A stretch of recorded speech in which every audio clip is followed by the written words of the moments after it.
Mr. Speaker, sir, this morning I had meetings with ministerial colleagues and others. In addition to my duties in this House, I shall be having further meetings later today. This evening I hope to have an audience of Her Majesty the Queen.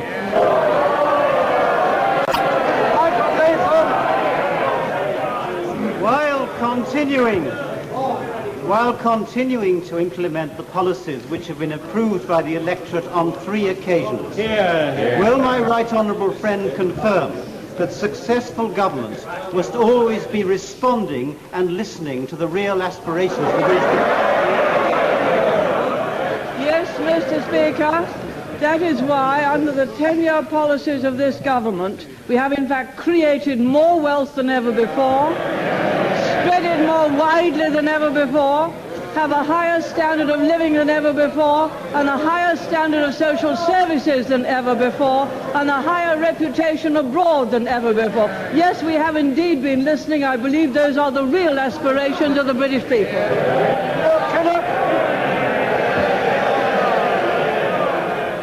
Mr. Speaker, will the Prime Minister now explain to the House why she didn't do the one thing that would have kept her Chancellor and sack her advisor?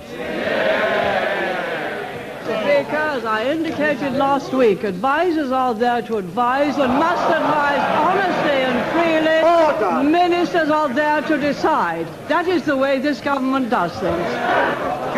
Mr. Speaker, isn't it clear that the Prime Minister is being less than frank with the House and the country? Doesn't she recall that she said that she did everything possible to dissuade the Chancellor? Is not the real truth that she deliberately refused to do the one thing that would have kept him in office, and that is to sack the man who, with her concurrence, was constantly undermining the Chancellor and his policy permission on managing the currency? Mr. Speaker, the Chancellor's position is unassailable.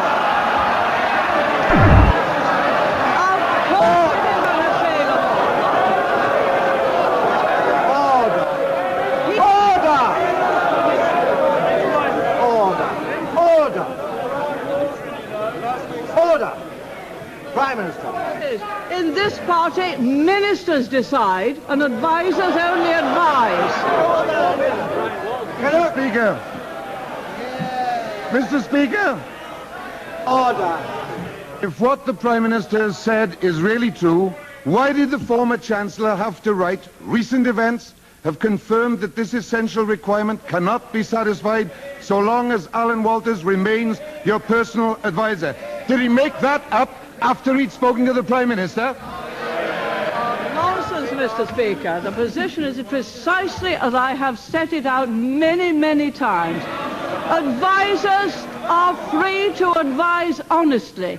Ministers decide. The right honourable gentleman will find that neither Mr. Keldor nor Mr. Ballock were exactly shrinking violets. Order. Can my right honourable friend find time today to confirm that although high interest rates are a temporary agony, to have savings destroyed and the financial working capital of every small company destroyed by inflation is a permanent and not a temporary destruction of their ability to live reasonably? Yes, Mr. Speaker, my honourable friend has put it perfectly. It was a destruction of savings and investment under the Labour government that lost complete confidence of this country. Under us, savings have kept their value, and that is why we put the diminution of inflation and getting inflation down as our top priority, and will continue to do so. Ashton. Mr. Speaker, does the Prime Minister not realise that her lonely hostility to Europe has cost her 4 cabinet ministers and will cost Britain lost opportunities, lost wealth, lost prosperity in the future? How much more are we all going to have to pay for the triumph of a personal obsession over the national interest? Mr. Speaker. Perhaps the right gentleman would read the Bruges speech properly, when he'll see that half the history of this country has been bound up with Europe. It is not hostility to Europe. We believe in Europe, but a Europe based on a free economy, a deregulated Europe with freedom under a rule of law, not a regulated bureaucracy dictating to this House from Brussels. Speaker, has my right honourable friend noticed the underlying confidence of the money markets in her government's economic policy? And has she had time to contrast that with the best efforts to talk sterling down from the leader of the opposition? Yes, Mr. Speaker. The money markets have remained stable in spite of the efforts of the leader of the opposition to talk the pound down. He did not succeed. Confidence in this government was sufficient to hold the market. Martin Redmond! No, sir. I defer the honourable gentleman's reply, which I gave some moments ago. Following the disclosure in the leaked documents regarding the devastating effects of the privatisation of the electricity industry on the mining industry, will the right honourable lady reconsider her attitude and not use the payroll vote to force this bill through? Mr. Speaker, the contracts between the electricity industry and the coal industry are still under negotiation.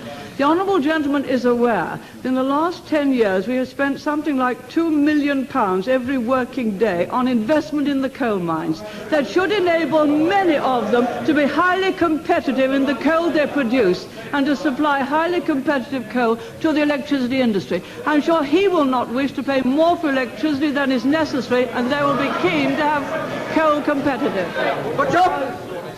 Speaker, sir, further to the point made by the honourable member for Yeovil, would my right honourable friend not agree that if Britain were to prematurely join the exchange rate mechanism at a time when German interest rates are 7% below our own, would British borrowers not avoid the domestic constraints, borrow with impunity from Germany, thus increasing the money supply and frustrating the fight against inflation? Mr. Speaker, I'm grateful to my honourable friend. The conditions under which we joined the exchange rate mechanism, of course we already belong to the European monetary system, were laid down and agreed at Madrid. They were these. They are in fact specified in stage 1 of the Delors report. Order!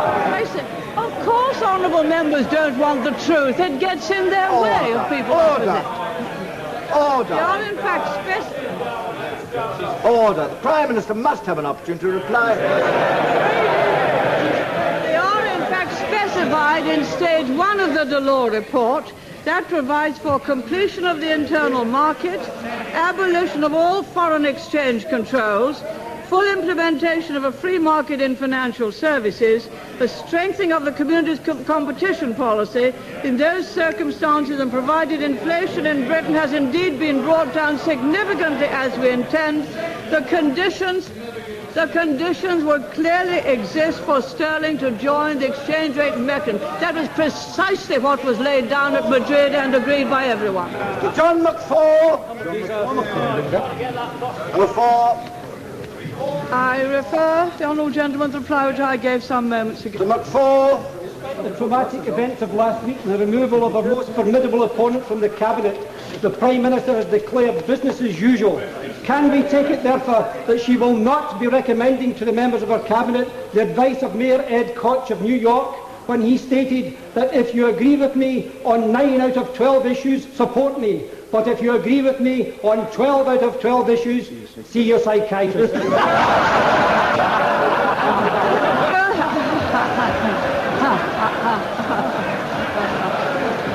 We do things rather better this side of the Atlantic. Mr. Roger King! Number 4! I defer my honourable friend's reply that I gave some moments ago. Mr. Roger King! Mr. Speaker, can my right honourable friend cast her mind back to 1979 when, after 5 years of socialism, Chrysler's car business was sold to Peugeot Talbot for 66 pence after 700 strikes in 1978. Is she further aware that after the last 8 or 9 years, Peugeot is now making a profit of £100 million per year and producing more cars than ever? Doesn't that say more for Conservative governments and nothing at all for socialism? Yes, Mr. Speaker, as I said in reply to the very first question of the afternoon, under this government, in fact, the wealth has been created and spread ever more widely. It was under the last government that the Labour Party took us to the IMF bankrupt.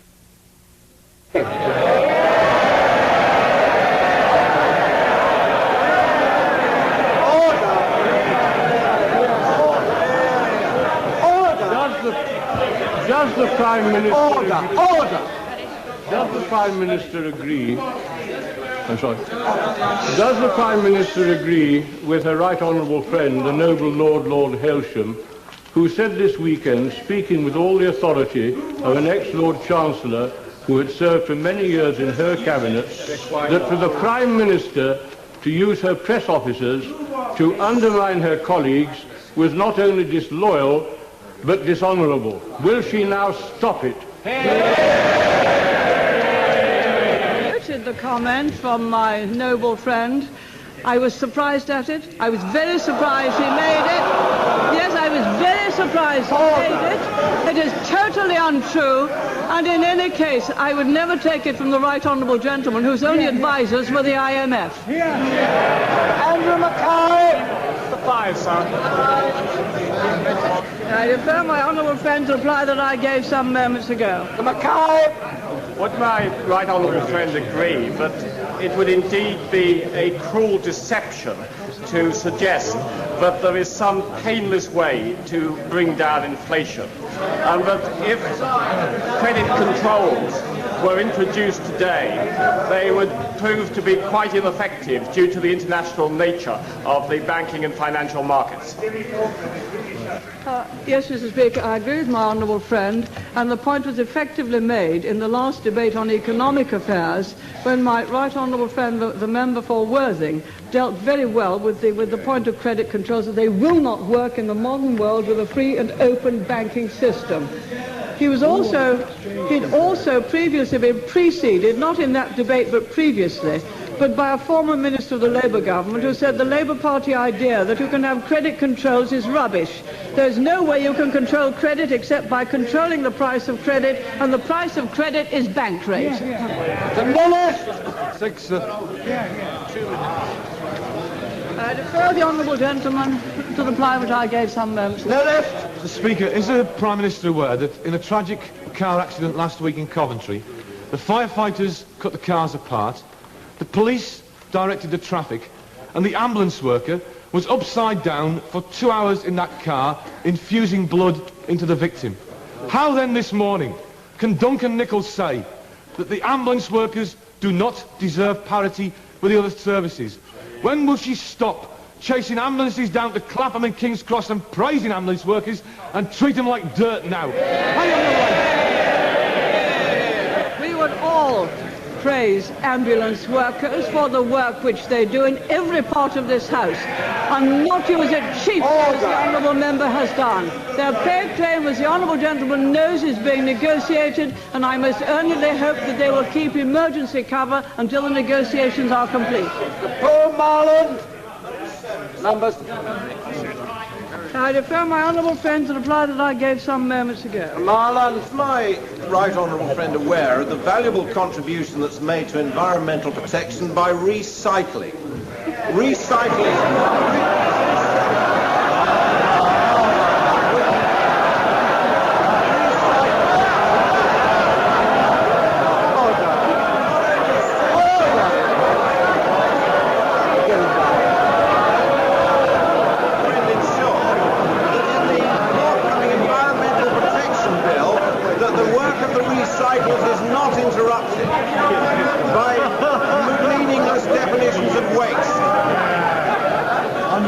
Yes, Mr. Speaker, in all its forms. It makes a great contribution to the economy, and we at number 10 Downing Street, in fact, use recycled paper.